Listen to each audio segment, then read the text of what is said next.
வணக்கம் நண்பர்களே, நான் உங்கள் தங்கம் பாடிபில்டர். அதாவது ஒரு தொட்டி அமைக்கிறதுல தப்பு வந்துடுச்சு அப்படின்னா என்னெல்லாம் பிரச்சனை வருதுமா? வண்டி பிரேக் அடித்தா லெஃப்டில் இழுக்குது, பிரேக் அடித்தா ரைட்டில் இழுக்குது.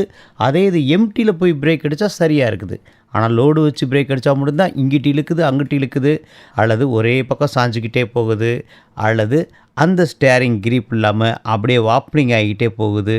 இந்த மாதிரியான பிரச்சனையெல்லாம் எங்கே வரும் அப்படின்னீங்கன்னா, நம்ம தொட்டி அமைக்கிற அந்த இன்ஜினியரிங் ஒர்க்கில் அந்த சென்ட்ரு கிராஜுவேட்டி பார்த்து சரியான அளவில் அந்த தொட்டியை வந்து அமைக்கணும். அப்படின்னா சென்ட்ரு கிராஜுவேட்டினா உங்களுக்கு வந்து ஒரு திராசு மேலே இந்த பக்கமும் எப்படி வெயிட் வைக்கிறோமோ அதுபோல் தான் அந்த வண்டியில் கரெக்டான முறையில் சென்ட்ராக அந்த தொட்டியை வந்து உருவாக்கி அப்படி பாடி கட்டணும்.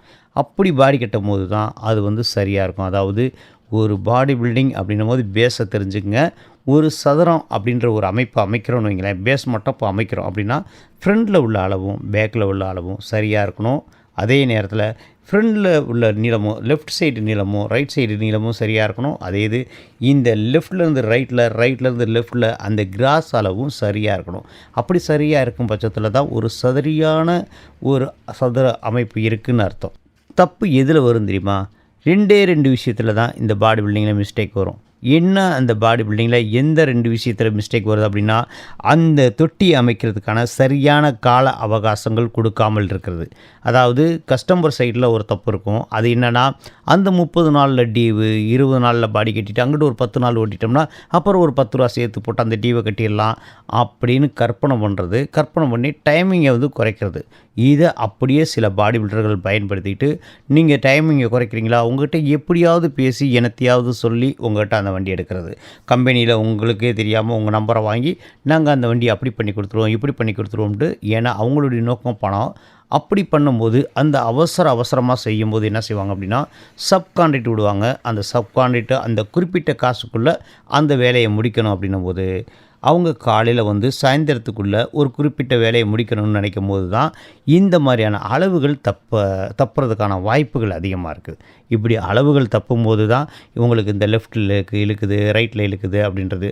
ஏன்னா இந்த மோட்டார் பாடி பில்டிங்கை பொறுத்தளவுக்கு இது ஒரு நாள் கூத்துக்கு மீசி எடுக்கிற கதையாக இருக்கக்கூடாது. கிட்டத்தட்ட ஒரு 20 வருஷத்துக்கு அந்த தொட்டி வந்து ஸ்ட்ராங்காக இருக்கணும்.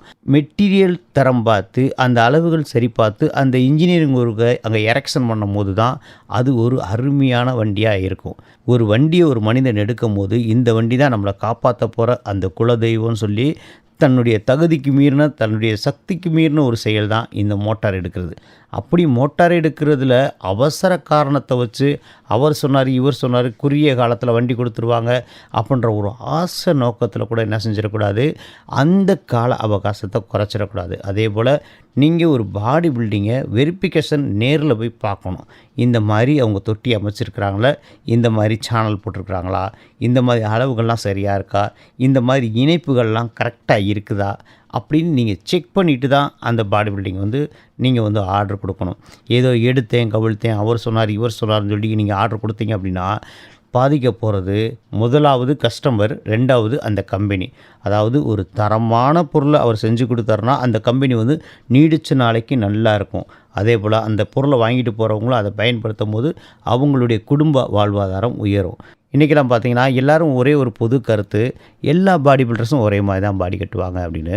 அதுக்கு ஒரு சின்ன உதாரணம், எல்லா டீ கடையிலையும் ஒரே மாதிரி டீ இருக்குமா? இருக்கவே இருக்காது. ஏன்னா அவங்களுடைய சுயநலம் இல்லாட்டி அவங்களுக்கு அந்த தொழிலை செய்ய தெரியாமை.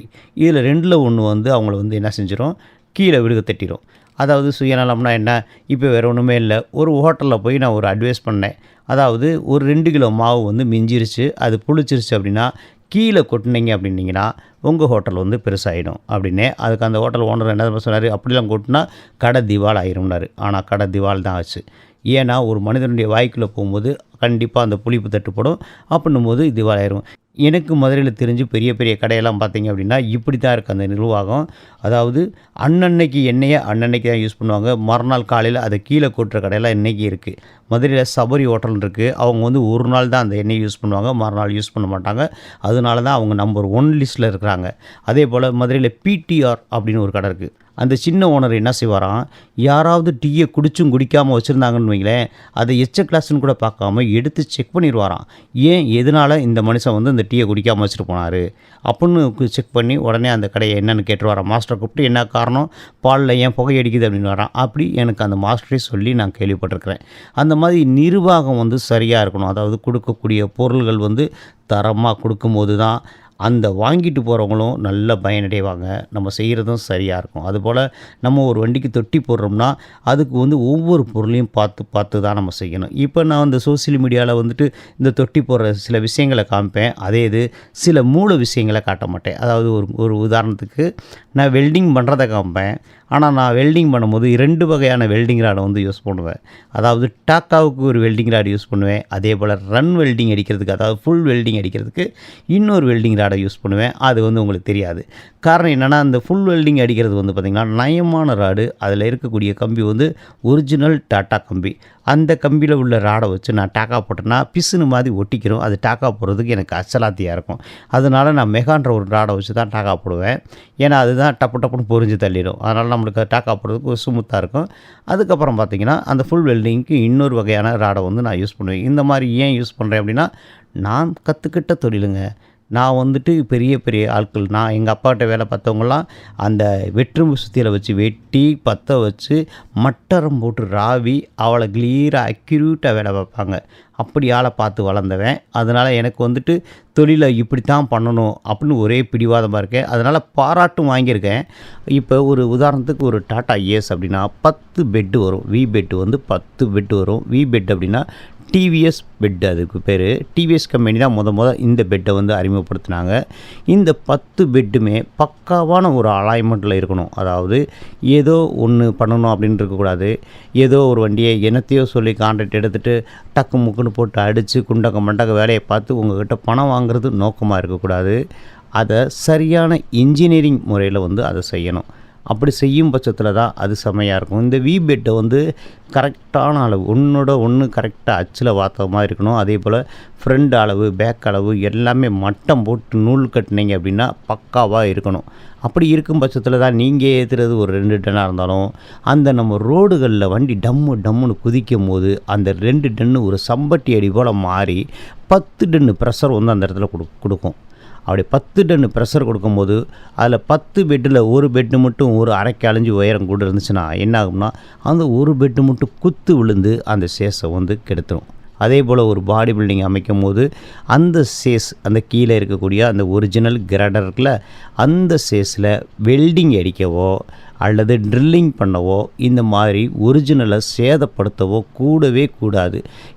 அப்படி நீங்கள் ஒரிஜினலை நீங்கள் சேதப்படுத்துனீங்க அப்படின்னா நாளை பின்ன உங்களுக்கு வந்து ஏதாவது ஒரு சேஸில் டேமேஜ் இருக்குது எனக்கு மாற்றி கொடுங்கன்னா கம்பெனி வந்து ஒத்துக்கிறாது. அந்த சேஸுக்கு கம்பெனி வந்து கிளைம் பண்ணாது. சரிங்களா? அதனால் அப்படி பற்ற வைக்கணும் அப்படின்னா நம்மளுக்கு எங்கே அனுமதி கொடுத்துருக்காங்க அப்படின்னா, பேக்கில் ஸ்ப்ரிங் பிளேட்டு ஜாக்கில்னு இருக்குது பார்த்தீங்களா, அதெல்லாம் தாண்டி, அதாவது சேஸுக்கு பின்முனையிலையும் அல்லது சேஸுக்கு முன்முனையிலையும் வேணுமோ பற்ற வச்சுக்கலாமே தவிர இந்த இடப்பட்ட இடத்துல பற்ற வைக்கவே கூடாது. முடிந்த வரை பற்ற வைக்காமல் இருப்பது நல்லது. இந்த என்னுடைய கஸ்டமர்கிட்ட ஒரு வண்டிக்கார சொன்னாராம், அந்த பானட்டில் ஒரு ஓட்டையை போட்டு அதில் அந்த வேலை சொருகணும்னாராம். அந்த மாதிரி ஒரிஜினலை வந்து சேதப்படுத்திடவே கூடாது. அப்படி சேதப்படுத்திட்டீங்க அப்படின்னா அது வந்து அந்த காயத்தை வந்து சரி பண்ணவே முடியாது.